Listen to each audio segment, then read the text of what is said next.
കഴിഞ്ഞ ദിവസം നിയമസഭയിലെ സുന്ദരകരമായിട്ടൊരു കാഴ്ചയായിരുന്നു.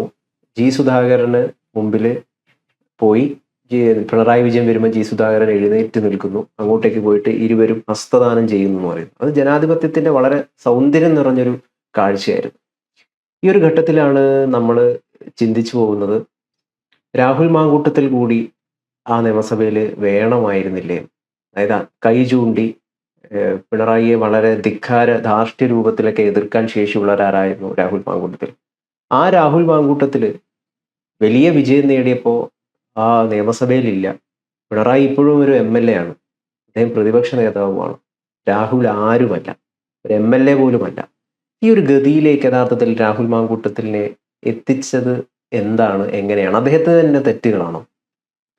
വളരെ രസകരമായിട്ടുള്ള ഒരു ചോദ്യമാണത്. ഒരു വ്യക്തി എങ്ങനെ സ്വയം അപനിർമ്മിക്കപ്പെടുകയും അപകടകരമായിട്ടുള്ള തരത്തിലേക്ക് മാറ്റം ചെയ്യപ്പെടുന്നു എന്നതിൻ്റെ 2 ഉദാഹരണങ്ങളാണ് ഗൗതമനോട് ചോദിച്ച്. ഒന്ന് പിണറായി വിജയൻ, മറ്റൊന്ന് രാഹുൽ മാങ്കൂട്ടത്തിൽ. പിണറായി വിജയൻ അദ്ദേഹത്തിൻ്റെ ജീവിതത്തിൻ്റെ ക്ലൈമാക്സിൽ കേരളത്തിൻ്റെ മുഖ്യമന്ത്രിയായിട്ട് 2 ഊഴം പൂർത്തീകരിച്ച ഏക വ്യക്തിയാണ്. അദ്ദേഹത്തിന് കഴിവില്ലായിരുന്നു എങ്കിൽ അത് സാധ്യമാകുമായിരുന്നില്ലല്ലോ. അസാധാരണമായിട്ടുള്ള കഴിവുള്ള ഒരു വ്യക്തിയാണ്. പക്ഷേ ആ അസാധാരണമായിട്ടുള്ള കഴിവ് മുഴുവനും അദ്ദേഹം തന്നെ വെട്ടി നശിപ്പിക്കുന്ന കാഴ്ച നമ്മൾ കണ്ടു. അതിന് കാരണം എന്ന് പറയുന്നത് വളരെ ശക്തമായിട്ട് സോഷ്യൽ മീഡിയയിൽ ഉയർന്നു വരുന്ന വാക്കുകളെന്ന് പറഞ്ഞാൽ ധാർഷ്ട്യം, അതേപോലെ തന്നെ അപരപുച്ഛം, മറ്റുള്ളവരെ മുഴുവൻ പുച്ഛിക്കുന്ന രീതികൾ, അതിന് സമാനമായിട്ടുള്ള രീതിയിൽ മുഖ്യമന്ത്രിയിൽ നിന്ന് ഉരുവം കൊള്ളേണ്ടതല്ലാത്തതായിട്ടുള്ള വാക്കുകളുടെ പ്രവാഹം, അതെല്ലാം വളരെ മൂർച്ചയേറിയതായിരുന്നു എന്നുള്ളത് വളരെ കൃത്യമായിട്ട് നമുക്കറിയാവുന്നതായിരുന്നു. പക്ഷേ മുഖ്യമന്ത്രി എന്ന് പറയുന്നത് പൊതുസമൂഹത്തിൻ്റെ ഒരു മുഖ്യമന്ത്രിയാണ്. ആ പൊതുസമൂഹത്തിൻ്റെ മുഖ്യമന്ത്രി ഉപയോഗിക്കേണ്ടതായിട്ടുള്ള വാക്കുകളെക്കുറിച്ച് വിവേകപൂർവമായിട്ടുള്ള കാഴ്ചപ്പാടുകളുള്ള പൗരസമൂഹത്തിൻ്റെ മുന്നിൽ അതിന് ഉതകാത്തതായിട്ടുള്ള വാക്കുകളുടെ പ്രവാഹമാണ് യഥാർത്ഥത്തിൽ അദ്ദേഹത്തെ നശിപ്പിച്ചത്. ഒന്ന്. രണ്ടാമത്തത്, അദ്ദേഹം Z കാറ്റഗറി എന്ന് പറയുന്ന സെക്യൂരിറ്റി അദ്ദേഹം സ്വീകരിക്കുന്നു. കേന്ദ്ര ഗവൺമെൻറ് കൊടുക്കുന്ന, അല്ലെങ്കിൽ കേന്ദ്ര ഗവൺമെൻറ് പറയുന്നൊരു സംവിധാനം. പക്ഷേ കേന്ദ്ര ഗവൺമെൻറ് പറഞ്ഞാലും മറ്റാര് പറഞ്ഞാലും അധികാര സംവിധാനങ്ങൾ എങ്ങനെയൊക്കെ പറഞ്ഞാലും അത് തന്നെ എങ്ങനെ ബാധിക്കും, തൻ്റെ പാർട്ടി എങ്ങനെ ബാധിക്കും എന്ന് ചിന്തിക്കാനായിട്ടുള്ള വിവേകം അദ്ദേഹത്തിന് നഷ്ടപ്പെട്ടു പോയി എന്നുള്ളതാണ്.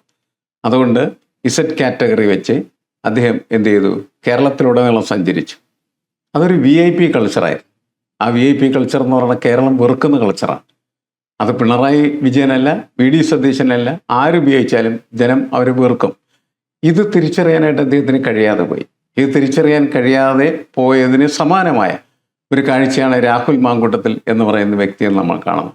പിണറായി വിജയൻ ധാർഷ്ട്യത്തോടുകൂടി പെരുമാറുമ്പോൾ ആ ധാർഷ്ട്യത്തെ വെല്ലുവിളിക്കുന്ന ഒരു വ്യക്തിയെ, പ്രത്യേകിച്ച് ഒരു ചെറുപ്പക്കാരനെ നെഞ്ചേറ്റാൻ എനിക്ക് തോന്നുന്ന കേരളത്തിലെ യുവാക്കളൊക്കെ തയ്യാറായിരുന്നു എന്നുള്ളതാണ്. അങ്ങനെ രാഹുൽ മാങ്കൂട്ടത്തിൽ ആ യുവാക്കളുടെ ഹീറോ ആയിട്ട് നിൽക്കുന്ന സമയത്താണ് അദ്ദേഹത്തിൻ്റെ അഹങ്കാരം കൊണ്ടും അദ്ദേഹത്തിൻ്റെ ധിക്കാരം കൊണ്ടും ധാർഷ്ട്യം കൊണ്ടും അദ്ദേഹം ചെന്നുപെട്ടതായിട്ടുള്ള ഊരാക്കുടുക്കും ഒക്കെ അദ്ദേഹത്തെ നശിപ്പിക്കുകയാണ് ചെയ്യുന്നത്. അങ്ങനെ ഒരു ഊരാക്കുടുക്കിൽ ലൈംഗികമായിട്ടുള്ള ആരോപണത്തിൽ പെട്ട സമയത്ത് തന്നെ അയാൾ കേരളത്തോട് പറഞ്ഞ വാചകം എന്ന് പറയുന്നത് ഹൂക്കേഴ്സ് എന്നുള്ളതാണ്. ആ ഹൂക്കേഴ്സ് എന്ന് പറയുന്ന വാക്ക് അത് ഒരു ധിക്കാരിയായ മനുഷ്യന് മാത്രം പറയാൻ പറ്റുന്ന ഒരു കാര്യം. കേരള രാഷ്ട്രീയ ചരിത്രത്തിലെ മാലിന്യം നിറഞ്ഞ വാക്കുകളിൽ ഒന്നായിട്ട് ഈ ഹൂ കെയർസിന് ഉൾപ്പെടുത്താം. ഏത് ഈ കുലംകുത്തി ചെറ്റാന്നൊക്കെയുള്ള അതിൽ പെടുത്താൻ പറ്റുന്ന ഒരു വാക്കാണ് ഈ ഹൂ കെയർസ്. അത് അയാൾ നിരന്തരം ചോദിച്ചുകൊണ്ടിരുന്നതാണ്. അയാൾ നിരന്തരം ചോദിച്ചുകൊണ്ടിരിക്കുന്ന സമയത്ത് അയാളുടെ ആരാധകർ തന്നെ ഇവന് എന്താണ് പറ്റിയത് എന്ന് പരിശോധിക്കാനായിട്ട് ശ്രമിക്കുകയാണ് ചെയ്യുന്നത്. അങ്ങനെയാണ് അയാൾ വഴിയേരിയിൽ ഉപേക്ഷിക്കപ്പെട്ട ഒരു കഥാപാത്രമായി പോയത്. നോക്കൂ, എന്ത് വലിയ വിജയമാണ് UDF നേടിയത്. ആ വിജയത്തിൽ ഇയാളുടെ ഒരു പങ്കുമില്ല എന്നുള്ളതാണ്. പക്ഷേ ആ വിജയം നിർമ്മിച്ചെടുക്കുന്നതിൽ അതിൻ്റെ പ്രാഥമിക ഘട്ടത്തിൽ വലിയ തോതിൽ പ്രവർത്തിച്ചൊരു നേതാവായിരുന്നു അദ്ദേഹം എന്നുള്ളതാണ്. എന്നിട്ട് അയാൾ ചെന്ന് പെട്ടത് ഊരാക്കുടുക്കിലും അതേപോലെ തന്നെ അപഹാസ്യനും അപമാനിതനുമായിട്ടുള്ള തലത്തിലായിരുന്നു. പക്ഷേ അത് ഇദ്ദേഹത്തിന്റെ പങ്കുണ്ടെന്നാണ് ഞാൻ വിചാരിക്കുന്നത്. ഈ വിജയത്തിൽ. കാരണം എന്തുകൊണ്ടാന്ന് വെച്ച് കഴിഞ്ഞാൽ ഇങ്ങനെ ഒരു വലിയ ആരോപണം അതും സ്ത്രീകളുടെ ഭാഗത്ത് നിന്ന് വന്നപ്പോൾ ഒന്നിൽ കൂടുതൽ കോൺഗ്രസ് പാർട്ടി എടുത്തൊരു നിലപാടുണ്ടല്ലോ, ആ നിലപാട് എടുക്കാൻ പ്രേരിപ്പിച്ചത് രാഹുൽ മാങ്കൂട്ടത്തിലാണല്ലോ. ആ നിലപാടിനുള്ള വിജയം കൂടിയാണല്ലോ ഈ വിജയം. അതെ, നിലപാടുകൾ എടുക്കാതെ ഒരിക്കലും മുന്നോട്ട് പോകാനായിട്ട് ഒരു പാർട്ടിക്കും കഴിയില്ല. ഇപ്പോൾ CPM ഒക്കെ പലപ്പോഴും പെട്ടുപോണതാണല്ലോ. നിലപാടെടുക്കാനായിട്ട് പറ്റാതെ പെട്ടുപോയിട്ട് അവർ പരാജിതരായി തീരുകയാണ് ചെയ്യുന്നത്. കോൺഗ്രസ് പ്രതിപക്ഷത്തായിരുന്നതിൻ്റെ പേരിൽ അവർക്ക് എളുപ്പത്തിൽ എന്ത് ചെയ്യാൻ പറ്റി, നിലപാടുകൾ എടുക്കാനായിട്ട് കഴിഞ്ഞു. ആ നിലപാടുകൾ ജനം സ്വീകരിച്ചു, കൈയടിച്ചു. അതുകൊണ്ടാണ് VD സതീശന് മുഖ്യമന്ത്രിയാകാൻ പോലും പറ്റിയത്. യഥാർത്ഥത്തിൽ ഇത്തരത്തിലുള്ള നിലപാടുകൾ എടുക്കുന്ന ഒരാളാണ് എന്ന് തെളിയിച്ചതുകൊണ്ട് അവർ തന്നെ അദ്ദേഹത്തെ പുകഴ്ത്താൻ തുടങ്ങിയത് അങ്ങനെയാണ്. നിലപാടുകളുടെ രാജകുമാരൻ. ശരിയല്ലാത്ത പല നിലപാടുകൾ അദ്ദേഹത്തിൻ്റെ ഭാഗത്തുണ്ടെങ്കിൽ പോലും ഈ വക നിലപാടുകൾ വലിയ തരത്തിൽ ജനങ്ങളുടെ കയ്യടി നേടിയത്. മാത്രമല്ല VD സതീശൻ ഈ സമൂഹത്തിന് മുന്നിൽ അയാളെ തന്നെ പ്രസൻറ്റ് ചെയ്യുന്നത് താൻ ജനാധിപത്യത്തിൻ്റെ ഒരു കാവൽ ഭടനാണ് എന്ന് വരുത്തി തീർക്കുന്ന തരത്തിലാണ്. ജനാധിപത്യ പ്രക്രിയയിൽ എങ്ങനെയാണ് രാഷ്ട്രീയ നേതാക്കൾ ഇടപെടേണ്ടത് എന്ന് ബോധ്യപ്പെടുത്താൻ പറ്റുന്ന തരത്തിൽ ഉള്ള ഇടപെടലുകളാണ് അദ്ദേഹം നടത്തിക്കൊണ്ടിരുന്നത്. അതിൻ്റെ കൂടി വിജയമാണ്. അത് സസൂക്ഷ്മം കേരള സമൂഹത്തിൻ്റെ രാഷ്ട്രീയത്തെ വീക്ഷിക്കുന്ന ആർക്കത് മനസ്സിലാക്കാനായിട്ട് പറ്റും. പ്രതിപക്ഷ നേതാവായിരിക്കുന്ന സമയത്ത് തന്നെ തൻ്റെ ഗൃഹപാഠം ചെയ്യുമ്പോൾ, ഹോംവർക്ക് ചെയ്യുമ്പോൾ, ആർക്കും ഇപ്പോൾ നമ്മൾ ഇപ്പോൾ വീഡിയോ ചെയ്യണേ പോലും നമ്മൾ കുറേ ഹോംവർക്ക് ആയിട്ടാണ് നമ്മൾ വീഡിയോ ചെയ്യുക. നമ്മൾ ഈ കാര്യങ്ങളെല്ലാം പഠിച്ചതിന് ശേഷം. അപ്പോൾ VD സതീശൻ നോക്കുകയാണ് കേരളത്തിൽ എന്താണ് സംഭവിച്ചുകൊണ്ടിരിക്കുന്നത്. കേരളത്തിൽ സംഭവിച്ചുകൊണ്ടിരിക്കുന്നത് നമുക്ക് തോന്നിയതുപോലെ അദ്ദേഹത്തിനും തോന്നി ഇത് പിണറായി ഉണ്ടാക്കി വെക്കുന്നതായിട്ടുള്ള ധാർഷ്ട്യത്തിൻ്റെയും ധിക്കാരത്തിൻ്റെയും ഹുങ്കിൻ്റെയും ഒക്കെ പ്രശ്നമാണ്.